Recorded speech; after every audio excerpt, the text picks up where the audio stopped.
What's up, nerds and nerdettes, and all you wee little nerdlings out there? What is up indeed? Your buddy Big Johnny G from Two Gun Pixie Presents Legendary Gaming is back again. And I have an unboxing for you. Something that came out, I think it was late last year, and I've been kind of looking at and watching, and I saw a couple of reviews on it that really didn't change my fence sitting too much until I saw our buddy Will Wheaton run this game on tabletop. And after I saw it being run, that completely pushed me over to the yes, I think I want this game category side of the fence. And what game is that? Well, you didn't notice on the thumbnail, that game is Star Trek 5-Year Mission. And so I got this game and I wanted to show it off and give you guys an unboxing. So, why don't we call our main man, Foo, to slide on over, lend us a blade, and then slide back off camera. That's all he does, folks. All he does. He gets paid the big bucks around here, not me, because he's in the union. All right. Woo, okay. There we go. All right, so maybe a little bit of a better look now. The plastic is off. Maybe it'll be a little bit less glary. There's the front of it. So this game plays 3 to 7 players. And it says that it should take about 45 minutes to play.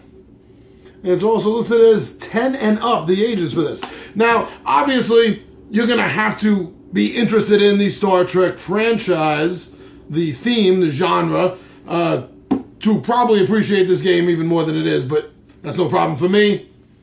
If you can't tell, I kind of like Star Trek. I remember the old original show and reruns of me and my dad watching it. A lot of good times. Woo, bags. I love bags. I love bags when they give you bags. Okay, and dice. Ooh, a whole bag of dice. Let's take a look at these dice. I love chucking dice. There we go. And I know all the different colors they have here is on purpose. That's sometimes you need to roll a certain number on one colored die and another on another. So that's why we have the 3 dice color system here. And not a bad roll. Feels pretty good. Okay. Now this part of the game kind of excited me a little bit. That has a timer because there are certain missions that when they come up, you got to set this timer up and you have until, not just you, but the whole group of you, because it's a cooperative game, have until this timer is up until you're going to fail the mission. And that sort of a need, an emergency, urgency, I guess I should say, I'm really looking forward to in the game. Really, oh, another bag. Yay, bags. I love bags. All right, now here are the characters. Now the way that, oh, look, do they really even need to make this a Punch-Out? Did they? I mean, that's it. This is a waste. Mayfair Games, this is a waste. Really? All right. Well, these are the character cards that you're going to be playing.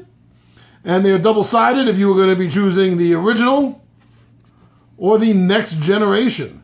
And also, if you notice right up here, right? And you notice up here, both captains have different abilities. And that is the case throughout all of these cards. With Dr. McCoy on one side, Beverly Crusher on the other, Lieutenant Uhura on one side,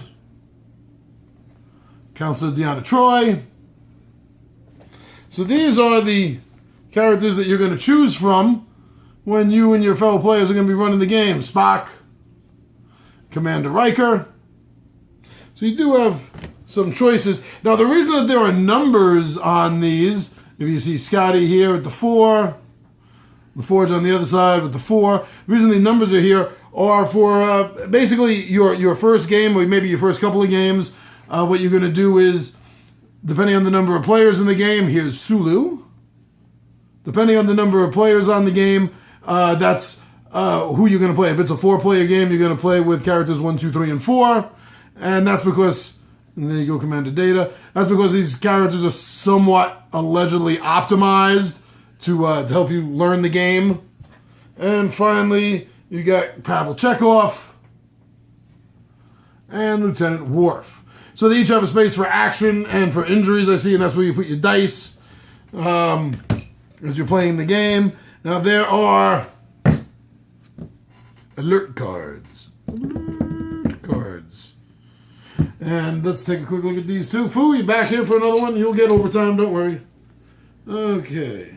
There are 3 types of alerts in this game that I'm imagining should be packed between these two. I need that again. These 2 packets here. Did I take enough off? Ah! Yes, I did. Okay, I got it. Relax, relax.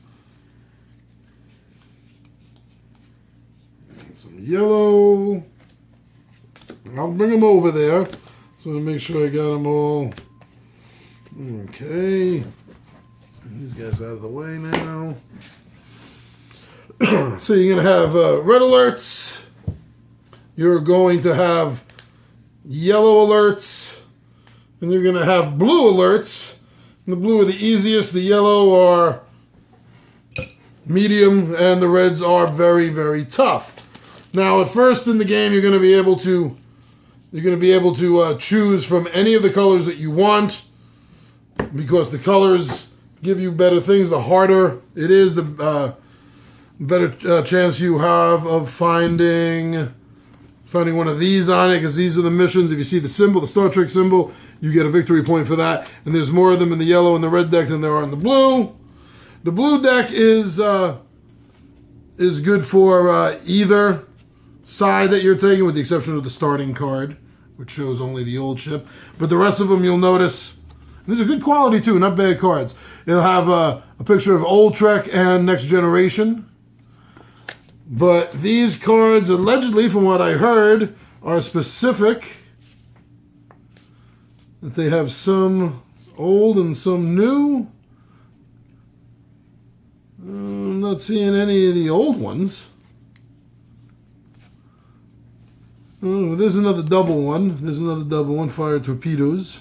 I don't know, that's a crisis. Well, maybe you can't fire them. I don't know. Anyway, I'll take a better look at these, and during my review, I'll talk about them. And then a couple of the red cards. Ooh, the Corbinite maneuver. Remember that from the old show. Well, he's got some old show ones in it. Oh, yeah, cards are all right. Not bad. Not bad. Oh, one thing I remember reading is if you have something like this, right? Now, normally during the game, if after I roll the dice, this is all I'm able to complete is the yellow, I can leave that there, and then the next player goes and rolls dice. If you see a black border, then that means that you can't just leave one and then hopefully someone else can do it. You have to drop both or none, or in this case, all 3, all at the same drawer. Anyway, I'll take a better look at this, and a lot of that will be in the review. Okay, so again, really? Look, it even came off. Look, it even came off. It even came off already. Jeez. So if you're playing Old Trek, which is going to be my favorite way to play, this is the damage tracker. And this shows the alert cards that you're able to draw. So at first, a couple of times you take a little bit of damage here, you're still going to be able to draw any of them, but then you're only going to be able to draw yellow, and you're only going to be able to draw red. I'm really looking forward to this game. And by the way, there is NCC 1701D on the other side. And the only other thing that comes in here is, ooh, the rules. The rules. Not a very big rule book. 7 pages. Barely 7 pages of information, really.